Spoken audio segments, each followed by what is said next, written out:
नमस्कार मित्रों, मैं विवेक सर आपका इस YouTube चैनल HP क्लासेस पे हार्दिक स्वागत करता हूं और बहुत बहुत धन्यवाद भी देना चाहता हूं क्योंकि आप पवन सर के जितने भी वीडियो हैं उस पर भी आप अच्छे से सपोर्ट कर रहे हैं और बाकी यही कामना है कि आप लगातार अच्छे से पढ़ते रहिए और हो सकता है कि आने वाले समय में आपको लगातार इस पे GS की क्लास मिलेगी, तो इसलिए आप धैर्य बना के अच्छे से पढ़ते रहिए।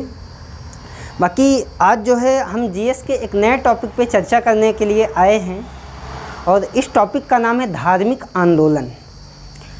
जैसा कि आप लोग जानते हैं कि भारत के इतिहास में इस धार्मिक आंदोलन का, यानी कि जिसको अगर हम कहें तो रिलीजियस मूवमेंट का बहुत ही ज़्यादा महत्व है।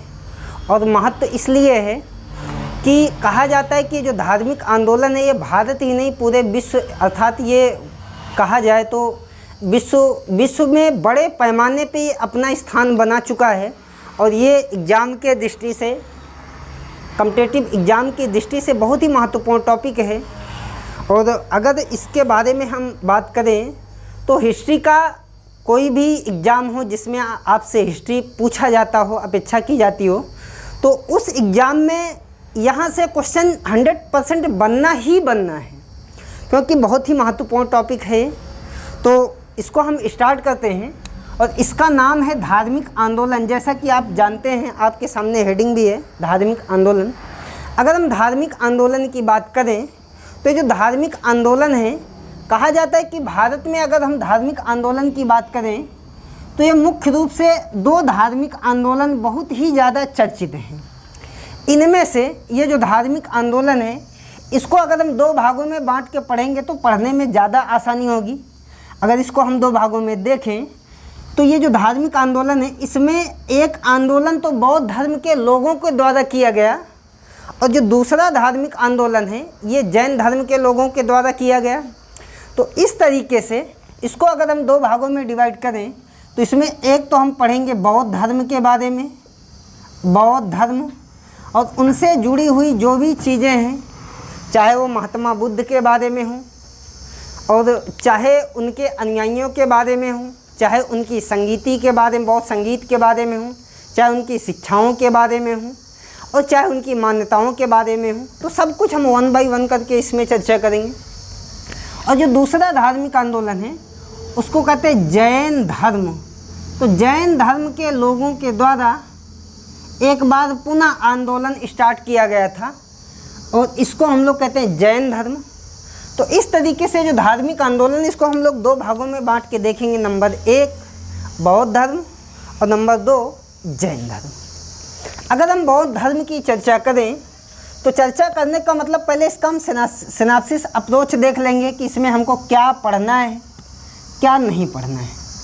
तो पढ़ने के क्रम में सबसे पहले ये जो बौद्ध धर्म है, इस बौद्ध धर्म के प्रवर्तक के बारे में देखेंगे कि आखिर बौद्ध धर्म के प्रवर्तक कौन हैं, या अगर हम प्रवर्तक की जगह पे एक नया शब्द यूज करें जो अधिकतर किताबों में लिखा मिलता है तो उसको कहते हैं संस्थापक। तो बौद्ध धर्म के प्रवर्तक या संस्थापक के बारे में देखेंगे, आखिर बौद्ध धर्म के प्रवर्तक यानी कि संस्थापक थे कौन और उनसे जो भी चीज़ें थी जुड़ी हुई उसके बारे में चर्चा करेंगे। इसके अलावा अगर हम इस टॉपिक को अगर कायदे से पढ़ लेंगे तो बौद्ध धर्म के प्रवर्तक को पढ़ने के बाद आगे जब हम बढ़ेंगे तो हमको पढ़ना पड़ेगा बौद्ध धर्म की शिक्षाओं के बारे में। आखिर ये जो बौद्ध धर्म है इनकी शिक्षाएं क्या क्या हैं, इनके बारे में चर्चा करेंगे। जैसे 4 आर्य सत्य हो गया, मध्यम मार्ग हो गया, तो इन सब के बारे में चर्चा करेंगे, अर्थात बौद्ध धर्म की शिक्षाओं के बारे में। इसके अलावा इसमें हम लोग चर्चा करेंगे बौद्ध धर्म की शिक्षाएं, तो ये हो गया। इसके अलावा बौद्ध धर्म की मान्यताओं के बारे में, बौद्ध धर्म की मान्यताओं के बारे में, मान्यताएं, आखिर बौद्ध धर्म की क्या क्या मान्यता थी, बौद्ध धर्म के लोग किस चीज़ों को मानते थे, किस चीज़ों को नहीं मानते, जैसे वेदों को मानते थे कि नहीं मानते थे, ईश्वर को मानते थे कि नहीं मानते थे। तो इन सारी चीज़ों पे चर्चा करेंगे। इसके अलावा अगली जो चर्चा है वो बौद्ध संगीति के बारे में। बौद्ध संगीत के बारे में। कहा जाता है कि पूरे बौद्ध धर्म में 4 बौद्ध संगीति हुई है, कहीं कहीं पे 5 लिखा मिलता है, लेकिन आपको पढ़ना 4 ही है। तो 4 बौद्ध संगीति हुई है। तो इन 4 बौद्ध संगीति के बारे में देखेंगे कि आखिर 4 बौद्ध संगीति जो हुई है कब हुई, कहाँ हुई और किसके शासन काल में हुई और इसका अध्यक्ष कौन था। तो यहाँ से लगातार क्वेश्चन पूछे जाते हैं। इसके अलावा आगे चल कर के हम लोग पढ़ेंगे बौद्ध धर्म के पतन के बारे में कि आखिर इतना बड़ा धर्म इसका पतन कैसे हो गया। तो बौद्ध धर्म के पतन के बारे में हम लोग चर्चा करेंगे। तो कुछ 3-4 टॉपिक हैं, इसी के बारे में अगर हम चर्चा कर लेते हैं तो एग्ज़ाम में जो भी क्वेश्चन आएंगे वो लगभग यहीं से आपके हो जाएंगे, चाहे वो TGT हो चाहे PGT हो, इसके अलावा SSC, बैंक, रेलवे, कोई भी एग्ज़ाम हो, इसके बाहर क्वेश्चन आने की संभावना नहीं है। जैसे अगर इसका पहला पॉइंट उठाएं तो इसमें बौद्ध धर्म के प्रवर्तक के बारे में बात करेंगे। तो कहा जाता है कि जो बौद्ध धर्म के प्रवर्तक हैं ये महात्मा बुद्ध हैं, महात्मा बुद्ध हैं। और ये जो महात्मा बुद्ध हैं अगर इनकी बात करें तो इनके जो बचपन का नाम है, ये जो महात्मा बुद्ध हैं इनके बचपन का नाम, अगर हम बचपन के नाम की बात करें तो इनके बचपन का नाम सिद्धार्थ है। तो हम लोग इसमें तो ये चर्चा करेंगे कि ये महात्मा बुद्ध जो हैं जिनके बचपन का नाम सिद्धार्थ है, ये सिद्धार्थ से महात्मा बुद्ध क्यों बने, कैसे बने, इसके पीछे की पूरी कहानी को समझना पड़ेगा। और यहीं से लगातार बहुत सारे क्वेश्चन पूछे भी जाते हैं। तो इसलिए अगर हम इस टॉपिक पे चर्चा करें कि बौद्ध धर्म के संस्थापक या प्रवर्तक की बात करें तो इसमें इसको हम मिटा देते हैं और इसके बाद इसको हम ऊपर हेडिंग बना लें और इसके बारे में डिटेल से चर्चा कर देंगे। तो ये बहुत ही महत्वपूर्ण टॉपिक है और हर एग्ज़ाम में जब एग्जामिनर सवाल बनाने पे आता है तो यहाँ से पक्का बनाता है, क्योंकि बहुत ही महत्वपूर्ण लोकप्रिय टॉपिक है। तो हेडिंग डालिए बौद्ध धर्म के प्रवर्तक, बौद्ध धर्म के संस्थापक या प्रवर्तक। कहा जाता है कि जो बौद्ध धर्म के संस्थापक या प्रवर्तक हैं ये है महात्मा बुद्ध। महात्मा बुद्ध, अगर हम महात्मा बुद्ध की बात करें तो बहुत ही महत्वपूर्ण पर्सनालिटी है। कहा जाता है कि जो महात्मा बुद्ध हैं इनके बचपन का नाम, बचपन का जो नाम है, बचपन का नाम सिद्धार्थ है। तो इनके बारे में हम चर्चा करेंगे कि सिद्धार्थ आखिर है कौन। अगर हम सिद्धार्थ की बात करें तो कहा जाता है एक व्यक्ति है, इनका नाम है, एक व्यक्ति हैं और इनका नाम है सुद्धोधन। तो ये सुद्धोधन नाम का ये जो व्यक्ति हैं सुद्धोधन, ये जो सुद्धोधन है, कहा जाता है कि ये जो सुद्धोधन है इनकी शादी आगे चल कर के होती है महामाया से, महामाया। तो ये जो सुद्धोधन है इस सुद्धोधन की शादी होती है महामाया से और कहा जाता है कि इन्हीं सुद्धोधन और महामाया से एक बच्चे का जन्म होता है। इससे क्या हुआ, एक बच्चे का जन्म हुआ और ये जो बच्चा है, इस बच्चे का जिसका जन्म हो रहा है तो इसका नाम रखा गया सिद्धार्थ। जिस बच्चे का जन्म हो रहा है उस बच्चे का नाम है सिद्धार्थ। कहा जाता है कि जो सिद्धार्थ है इसका जन्म 563 या कहीं कहीं पे 566 BC लिखा मिलता है। तो दोनों आप जानते रहिए, एग्ज़ाम में जिस तरीके से क्वेश्चन आए तो आपको कोई समस्या न हो। तो जो सिद्धार्थ है इसका जो जन्म है 563 या 566 BC में हुआ। तो जब इसका जन्म हुआ तो जन्म होने के बाद इस बच्चे का नाम रखा गया सिद्धार्थ। आगे चल कर के इनका नाम महात्मा बुद्ध पड़ता है, क्योंकि बुद्ध का मतलब होता ही यही है कि बुद्ध का मतलब होता है सब कुछ जानने वाला, मतलब ज्ञान प्राप्त करने वाला। तो इसका मतलब जाहिर सी बात है कि सिद्धार्थ का नाम बुद्ध तब पड़ेगा जब इनको ज्ञान की प्राप्ति हो जाएगी। तो इसका मतलब अभी ये जो व्यक्ति हैं इनका नाम सिद्धार्थ है, तो इनके बारे में, अभी सिद्धार्थ के बारे में हमको चर्चा करना है। तो आपको बताएं कि एक व्यक्ति है, इनका नाम है सुद्धोधन, और सुद्धोधन की शादी हुई महामाया से। ये जो महामाया कहा जाता है कि राम ग्राम की ये कोली कन्या थी, राम ग्राम की कोली कन्या थी। लेकिन ये जो सुद्धोधन है, ये कहा जाता है ये कपिल वस्तु के ये शाक्य वंशीय राजा थे, शाक्य वंशीय राजा थे। मतलब कपिल वस्तु में एक वंश है, इस वंश को कहा जाता है शाक्य वंश, और इसी शाक्य वंश के जो हेड हैं, जो मुखिया हैं, जो प्रमुख हैं, वो कौन है? वो सुद्धोधन है। तो कहा जाता है कि कपिल वस्तु के शाक्य वंशी राजा थे, और इनकी शादी राम गाम के कोली कन्या अर्थात महामाया से हुई। और महामाया से शादी होने के बाद कुछ समय के बाद एक बच्चे का जन्म होता है, और जिस बच्चे का जन्म हुआ उस बच्चे का नाम रखा गया सिद्धार्थ। और ये जो सिद्धार्थ है, इस सिद्धार्थ का जन्म 563 या 566 BC में हुआ। कहाँ हुआ? तो कपिल वस्तु में हुआ। कपिल जहाँ के इनके पिता थे, तो इनका जन्म हुआ कपिल वस्तु के निकट आम्रकुंज, कपिल वस्तु के निकट आम्रकुंज में इनका जन्म हुआ था। कपिल वस्तु के निकट आम्रकुंज में यहीं पे इनका जन्म हुआ था। और जब इनका जन्म हुआ तो जन्म होने के बाद इनका नाम रखा गया सिद्धार्थ।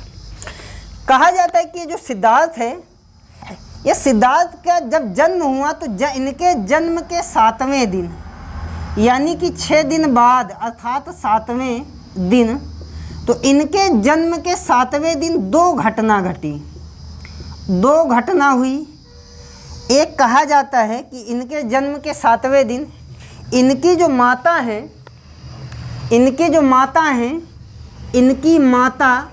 का मतलब महामाया, तो इनके जन्म के 7वें दिन इनकी जो माता है, माता का नाम है महामाया।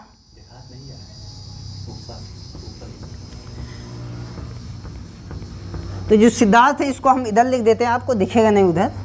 तो ये जो सिद्धार्थ है इनके बारे में आप समझिए कि जो सिद्धार्थ है, सिद्धार्थ का जब जन्म हुआ तो जन्म के 7वें दिन यहाँ पे 2 घटनाएं घटी, 2 घटनाएं। ये जो पहली घटना है, कहा जाता है कि पहली घटना ये थी कि ये जो सिद्धार्थ है, इनकी जो माता है जिसको आप महामाया कह रहे हैं, इनकी माता महामाया की मृत्यु हो गई, महामाया की मृत्यु हो गई। पहली बात तो ये, जब इनकी माता महामाया की मृत्यु हो गई तो इसका मतलब इनके ऊपर कहीं ना कहीं से आप समझिए कि मुसीबत का पहाड़ टूट गया। क्योंकि 7 वर्ष का बच्चा आप जानते हैं कितना बड़ा होगा, कितना समझदार। तो इसका मतलब जब ये 7 दिन का बच्चा, तो जब ये 7 दिन के थे, यानी कि 6 दिन बाद अर्थात 7वें दिन इनकी माता महामाया की मृत्यु हो गई एक तरफ।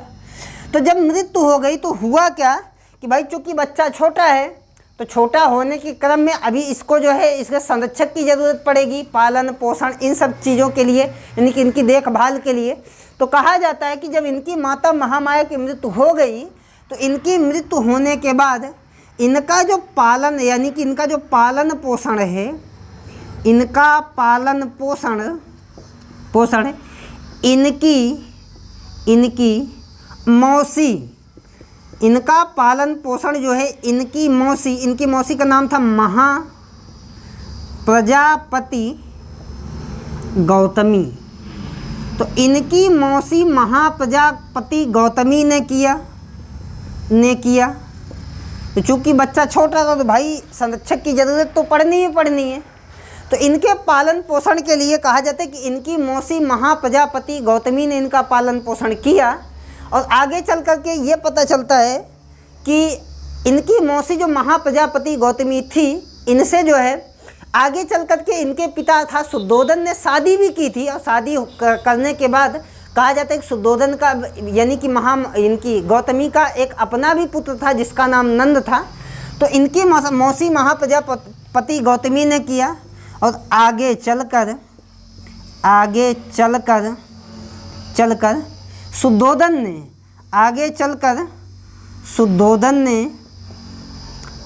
ने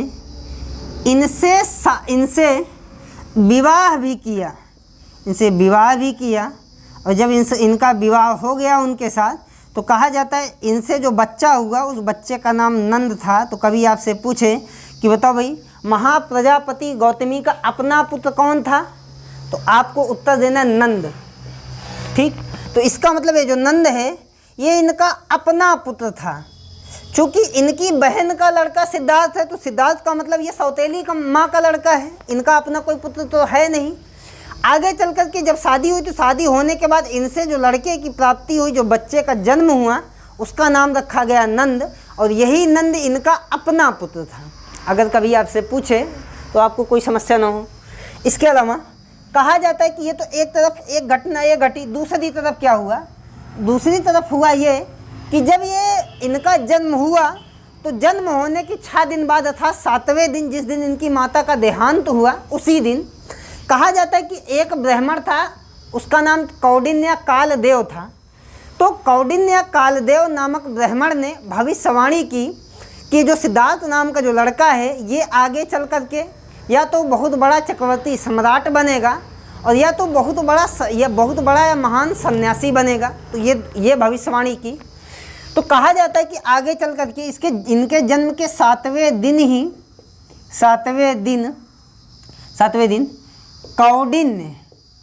कौंडिन्य या इसी का नाम कालदेव भी लिखा मिलता है, कौंडिन्य कालदेव नामक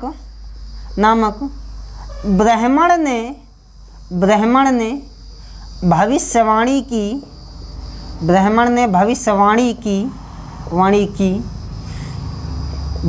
की कि ये जो लड़का है यानी कि जो शुद्धोधन है, ये जो सिद्धार्थ सिद्धार्थ ये आगे चलकर दो चीज़ें, या तो चक्रवर्ती सम्राट बनेगा यानी कि बहुत महान व्यक्ति बनेगा, बहुत बड़ा राजा बनेगा, अर्थात चक्रवर्ती सम्राट बनेगा,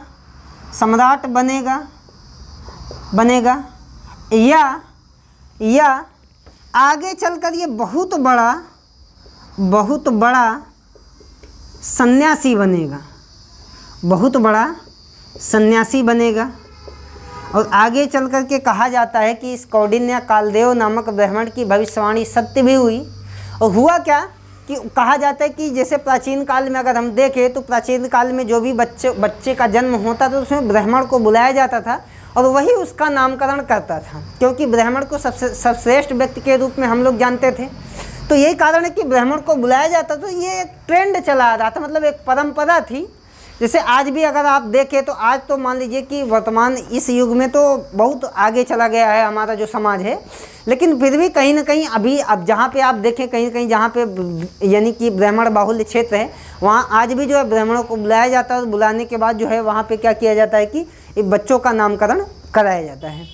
तो इसीलिए यहाँ पे जब ये इनको बुलाया गया, कौंडिन्य कालदेव नामक ब्राह्मण को, भविष्यवाणी की कि जो बच्चा सिद्धार्थ है जिसका जन्म हुआ शुद्धोधन और महामाया से, तो यही बच्चा आगे चल कर के या तो बहुत बड़ा चक्रवर्ती सम्राट बनेगा और या फिर बहुत बड़ा सन्यासी बनेगा। और ये बात जब इनके पिता को पता चली, यानी कि शुद्धोधन को पता चली, तो इनके जो पिता हैं इस बात को लेकर के बहुत चिंतित रहते थे। क्योंकि ये जो सिद्धार्थ है इनके बचपन में ही कुछ गुण थे। कहा जाता है कि इनके बगल में एक जामुन का पेड़ था और ये जामुन के पेड़ के नीचे एकांत स्थान पे जा कर के जो है अपना वहीं पे ये ध्यान लगाते थे। तो ये सारी चीज़ इनके पिता को पता थी और इस बात को लेकर के जो है ये बहुत ज़्यादा परेशान रहते थे। और यही कारण है कि आगे चल कर के कहा गया कि ये जो भविष्यवाणी हुई है कालदेव के द्वारा, ये आगे चल कर के मतलब सही भी निकली। तो इस क्रम में क्या किया कि जब इनके पिता को बहुत ज़्यादा दुख होने लगा कि हमारा एक ही लड़का है और आगे चल कर के ये अगर बहुत बड़ा सन्यासी बन जाएगा तो हमारा इतना बड़ा जो राजपाट है तो उसको कौन चलाएगा, कौन संभालेगा? भाई कोई उत्तराधिकारी होना भी चाहिए। तो इस क्रम में जब इनके पिताजी जब इस बारे में लेकर के यानी कि इस बात पे अपना जो है मंथन किए, विचार किए, तो उनको बहुत ज़्यादा दुख हुआ। और कहा जाता है कि इसी दुख की वजह से इनकी जो शादी है 16 वर्ष की उम्र में जो है ये शाक्यवंशी कन्या यशोधरा से इनका विवाह भी करा दिया जाता है। और कहा जाता है कि विवाह करने के बाद कुछ समय के बाद जो है इनसे एक बच्चे का जन्म होता है जिसका नाम राहुल रखा गया। और राहुल का शाब्दिक अर्थ बंधन होता है। तो इसका मतलब इनके पिता को लगा कि भाई इनकी शादी कर देंगे तो शादी करने का मतलब ये जिम्मेदारियाँ इनके ऊपर आ जाएंगी और इससे क्या होगा कि ये धीरे धीरे बंधन में बन जाएंगे। और इससे ये होगा कि जब ये बंधन में बन जाएंगे तो इस क्रम में ये जो है सन्यास की तरफ इनका मन नहीं भटकेगा। लेकिन कहा जाता है कि जो होनी है होनी अपर बला होती है, तो इसलिए जो होनी है वो तो होके ही रहती है। फिलहाल आप इतना जो है स्क्रीनशॉट ले लीजिए, इसके आगे फिर जो है आगे बात करेंगे।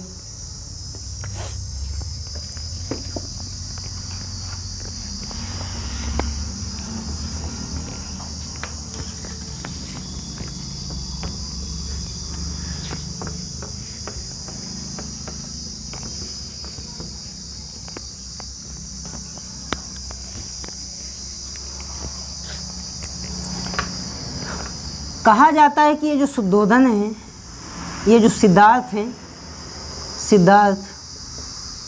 ये जो सिद्धार्थ है, इनके बारे में आप जानिए।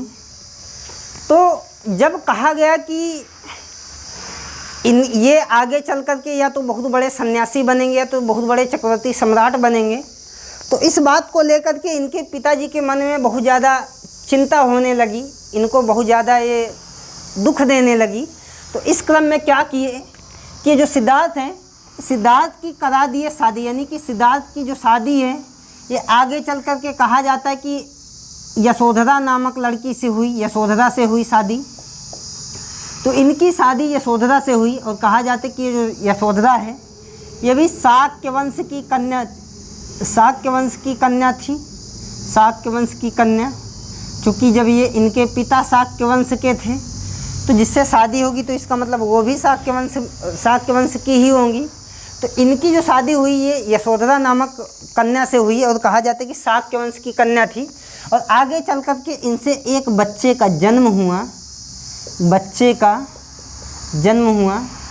और जब इस बच्चे का जन्म हुआ तो जन्म होने के बाद इस बच्चे का नाम रखा गया राहुल। बच्चे का नाम रखा गया राहुल। और राहुल, ये जो राहुल है, इस राहुल का जो शाब्दिक अर्थ है, राहुल का शाब्दिक अर्थ होता है बंधन।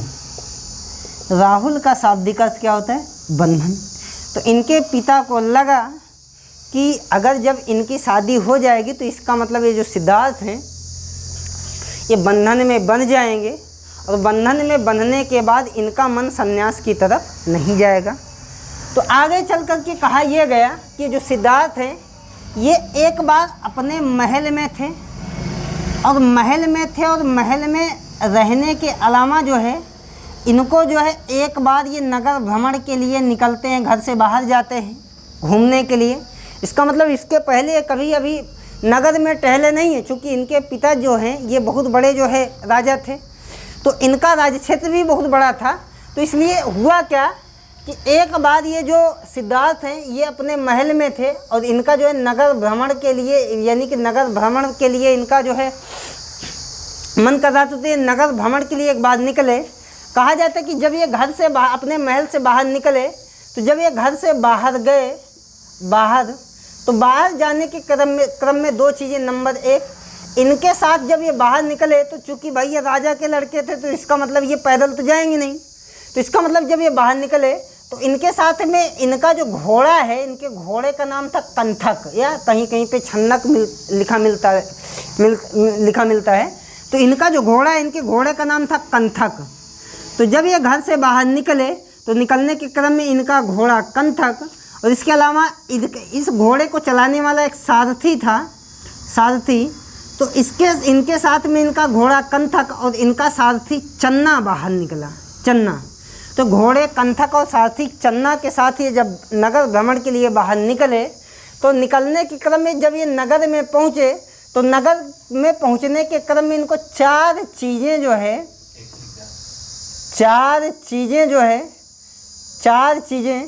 क्रम से इनको दिखी, चार चीज़ें दिखी। और ये जो चार चीज़ें हैं ये क्या क्या हैं इनके बारे में आप जानिए। ये चार चीज़ें हैं, जब ये नगर भ्रमण के लिए निकले तो इसमें सबसे पहले इनको जो है ये चार चीज़ें दिखी। इनमें से चार चीज़ क्या है, तो सबसे पहले इनको एक वृद्ध व्यक्ति दिखा। उसके बाद जब ये वृद्ध व्यक्ति को देखे तो फिर और आगे बढ़े। जब ये वृद्ध व्यक्ति को देखे तो इनके साथ में इनका घोड़ा कंथक और साथी चन्ना भी था। और ये चन्ना से पूछते हैं कि भाई ये क्या है, तो चन्ना बताता है कि महाराज ये जो व्यक्ति है ये एक बूढ़ा व्यक्ति है, मतलब इसकी अवस्था आ चुकी है।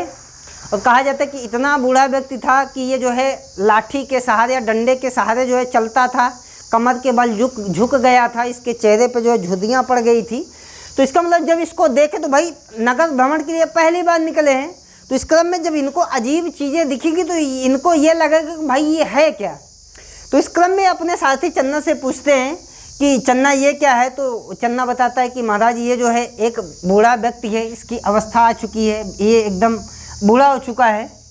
तो इसको देखने के बाद जो है, इस बूढ़े व्यक्ति को देखने के बाद इनका जो मन है, इनके मन को बहुत ज़्यादा ठेस पहुंचती है, यानी कि बहुत ज़्यादा दुखी होते हैं। दुखी होने के बाद जो है पूछते हैं कि ये क्या एक दिन मैं भी बूढ़ा हो जाऊंगा। तो चन्ना बताता है कि भाई ये जो बुढ़ापा है ये जीवन का एक अभिन्न अंग है।